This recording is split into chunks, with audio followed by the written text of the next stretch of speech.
नमस्कार. श्री स्वामी समर्थ. आज आपण अशा पवित्र विषयाचा विचार करणार आहोत जिथे निसर्ग, धर्म आणि अध्यात्म एकरूप झालेलं आहे.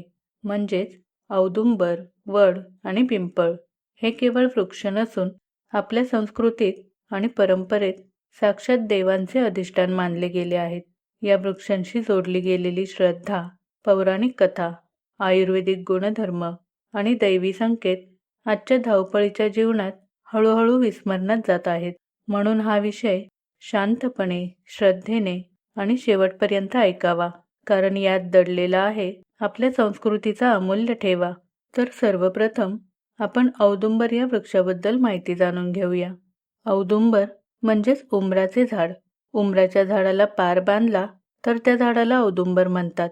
21 गुणांनी परिपूर्ण औदुंबर वृक्षाखाली सद्गुरू माऊली दत्तांना साधना करण्याचा मोह आवरला नाही. साक्षात दत्त निवास असलेला पवित्र वृक्ष म्हणून औदुंबराची ख्याती वेगळीच आहे. म्हणूनच घराजवळ औदुंबर वृक्ष येणे म्हणजे पारंपरिक व पिढ्यानपिढ्या दत्त अधिष्ठान असणे असा होय. जर पूर्वी कोणी केलेल्या भक्तीत नंतरच्या पिढीत पडलेला खंड असेल तर हा इशारा समजावा की भक्तीचे कर्ज झाले आहे असा संकेत मिळतो, कारण गुरुचे अधिष्ठान आहे ते. सर्व कर्जे माफ, पण भक्तीचे कर्ज कधी चढवू नये. ते तिथल्या तिथे फेडत राहावे प्रत्येक जन्मात. आज तो वृक्ष उपटून टाकाल, ठीक आहे, पण याचे परिणाम भावी काळात अनुभवास येत राहतील. पण हा वृक्ष जर घराच्या खूपच जवळ असेल तर तो उपटून टाकण्याऐवजी दुसऱ्या ठिकाणी लावावा. औदुंबराचे झाड हे जमिनीतील पाण्याच्या साठ्याबद्दल संकेत देत असतं.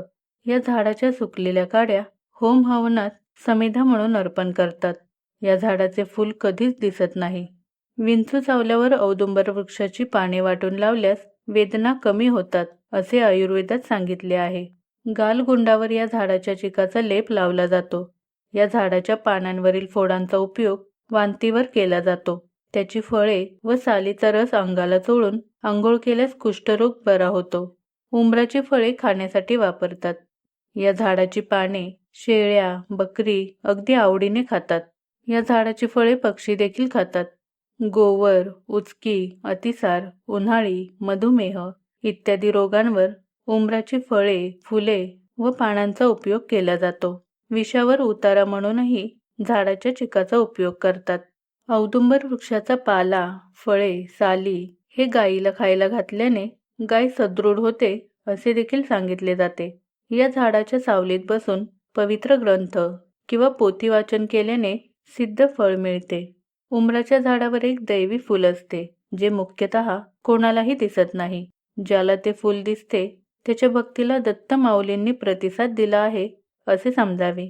एकेकाळी वास्तुशास्त्रात उंबराच्या लाकडाचा दाराच्या चौकटीत उंबरा बनवण्यासाठी वापर होत असे, कारण त्यामुळे सरपटणारे प्राणी घरात शिरण्यास अटकाव व्हायचा अशी ख्याती आहे. अशा या परंपरेतील दैवी वृक्षांची जोपासना अवघड आहे, पण अडचणीच्या स्थितीत योग्य त्या विधी करूनच आपण छाटणी केली तर योग्य ठरेल. या विधी ब्राह्मणाकडूनच करवून घेणे उत्तम, कारण दत्तप्रभू व भगवान विष्णू यांच्यासाठी सोवळे करणे क्रमप्राप्त आहे. आपण आपल्या श्रद्धेने विनंती करावी, बाकी सद्गुरू दत्तकृपा होईलच. दत्त माऊलींचे अधिष्ठान म्हणून औदुंबरास माझे शतशः नमन.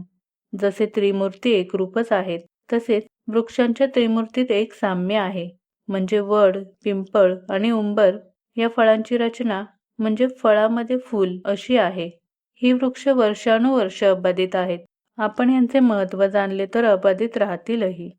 यानंतरचा वृक्ष म्हणजे वडाचे झाड. सावित्रीने आपला पती सत्यवानाचे प्राण आणले. यमाची आराधना करून सत्यवानास जिवंत केले ते याच वृक्षाखाली. म्हणूनच आपल्या पतीस दीर्घायुष्य लाभावे यासाठी सुवासिनी स्त्रिया वटपौर्णिमेला या वृक्षाची मनोभावे पूजा करतात. या पौराणिक कथेच्या आधाराने वड हा पूजनीय वृक्ष मानला जातो. 4 वेदांपैकी ऋग्वेद व अथर्ववेदात वडाचा उल्लेख आढळतो. वड हा यज्ञीय वृक्ष असून यज्ञपात्रे याच झाडाच्या लाकडाची बनवतात. सृष्टी निर्माण होण्यापूर्वी प्रलयकालीन जलात भगवान श्री विष्णू वटपत्रावर बालरूपात शयन करीत असत अशी पौराणिक कथा सांगितली जाते. वड हे ब्रह्मदेवांचे निवासस्थान आहे अशी धारणा आहे. तसेच भगवान शिवाचेही वटवृक्षावर साधना स्थान मानतात आणि याच पवित्र परंपरेत स्वामी समर्थ महाराजांनी वटवृक्षाखाली तपश्चर्या करून भक्तांना कृपादृष्टी दिली अशी श्रद्धा आहे. म्हणूनच वटवृक्ष हा देवतांप्रमाणेच सद्गुरु कृपेचा सजीव साक्षीदार मानला जातो. वडाचे झाड हे 500 वर्षापेक्षा अधिक जगण्याचे अनेक दाखले आहेत. प्रचंड विस्ताराचा हा वृक्ष सर्वसाधारणपणे 20 मीटर उंच वाढतो. त्याच्या फांद्यांना फुटलेल्या पारंब्या जमिनीपर्यंत पोहोचतात. जमिनीपर्यंत पोहोचल्यावर या पारंब्यांना खोडांचा आकार येतो व इतर खोडांचाही विस्तार होत जातो. सातारा शहराजवळ वडाचे प्राचीन वृक्ष आहेत. अकोले तालुक्यात पेमगिरी गावात 650 वर्ष जुना वटवृक्ष 2 एकरमध्ये पसरलेला आहे. वडाच्या पानांपासून पत्रवळ्या बनवतात. आयुर्वेदातही वडाला महत्त्व आहे. वडाचा चीक जखमांवर दाताच्या वेदना थांबवण्यासाठी वापरतात. वडाच्या पारंबा शिकेकाईबरोबर उकळून त्या पाण्याने केस धुतले तर केस लांब होतात आणि मऊ व काळे होतात व त्यांना एक विशेष चमक येते. तसेच वडाच्या पारंब्यापासून केसांसाठी तेल देखील तयार केले जातं. अशा प्रकारचे अनेक गुणधर्म व परंपरांनी वटवृक्ष नटलेला आहे. यानंतरचा वृक्ष म्हणजे पिंपळ. अश्वत्थाः सर्व वृक्षाणाम असे विभूती योगात गीतेमध्ये भगवान श्रीकृष्णांनी उद्गार काढले आहेत. ते अश्वत्थ वृक्ष म्हणजे पिंपळाच्या वृक्षाची उपमा देत आहेत. पिंपळ हा एकमेव वृक्ष आहे जो 24 तास जागृत असतो असे म्हणतात. म्हणजेच सतत ऑक्सिजन देणारा वृक्ष म्हणून पिंपळाची महती आहे. पिंपळ वृक्षात संपूर्ण भगवान विष्णू स्वरूप असल्याचे मानतात. पिंपळाखाली भूत असते अशी अंधश्रद्धा मांडली जाते. ती आजच्या नाकर्त्या पिढीला ऐकवण्यासाठी. कारण पिंपळ वृक्षास खूप सोवळे पाळले जाते. त्यामुळे पिंपळाच्या वृक्षाखाली नकारात्मक वागणे, जसे खोटे बोलणे, पत्ते खेळणे अशा गोष्टी करू नयेत. भागवत पुराणानुसार द्वापार युगात श्रीकृष्णाला पिंपळ वृक्षाखालीच ध्यानावस्था प्राप्त झाली होती. म्हणूनच कुंडलीत बुधाचे उपाय करावयास पिंपळ वृक्षाची आराधना सांगितली जाते. कारण बुधाची इष्टदेवता विष्णू भगवान आहे किंवा बुध हा विष्णू अवतारच मानले जाते. हरिहरा नाही भेद ह्या भावनेला अनुसरून शिवाला पिंपळ वृक्ष अत्यंत प्रिय आहे. म्हणून कोणत्याही सिद्ध शिवमंदिराशेजारी पिंपळ किंवा औदुंबर वृक्ष आढळून येतोच. किंबहुना जितके जास्त पिंपळ वृक्ष शिवमंदिराजवळ असतील तितके ते मंदिर सिद्ध समजावे. पिंपळाचे आयुर्वेदिक महत्त्व देखील खूप आहे. ते असे की पिंपळाच्या झाडापासून लाख बनवितात. त्याच्या औषधाने व्रण बरे करतात.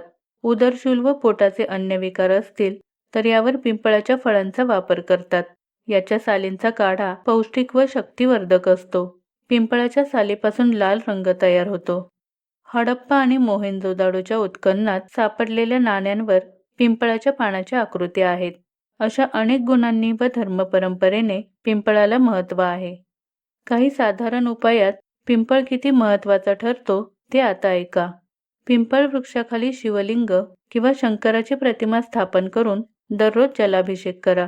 नित्यनेमाने ओम नमः शिवाय हा जप किमान 5 वेळा किंवा 11 वेळा करा.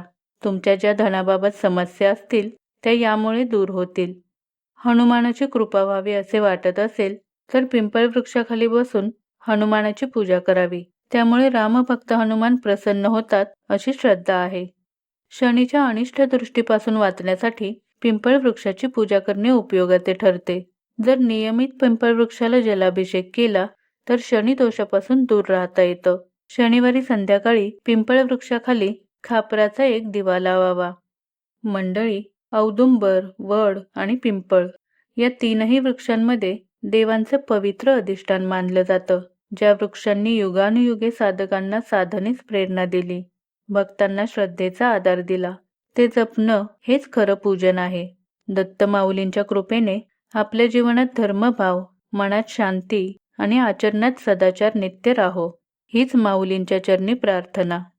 तर मंडळी, हा व्हिडिओ श्रद्धेने ऐकला असेल तर एक लाईक करून आपली भावना व्यक्त करा आणि ही माहिती इतर भक्तांपर्यंत पोहोचावी म्हणून जास्तीत जास्त शेअर करा.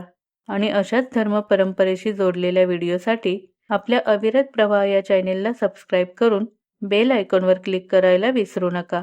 तर पुन्हा भेटूया पुढील व्हिडिओमध्ये. श्री स्वामी समर्थ.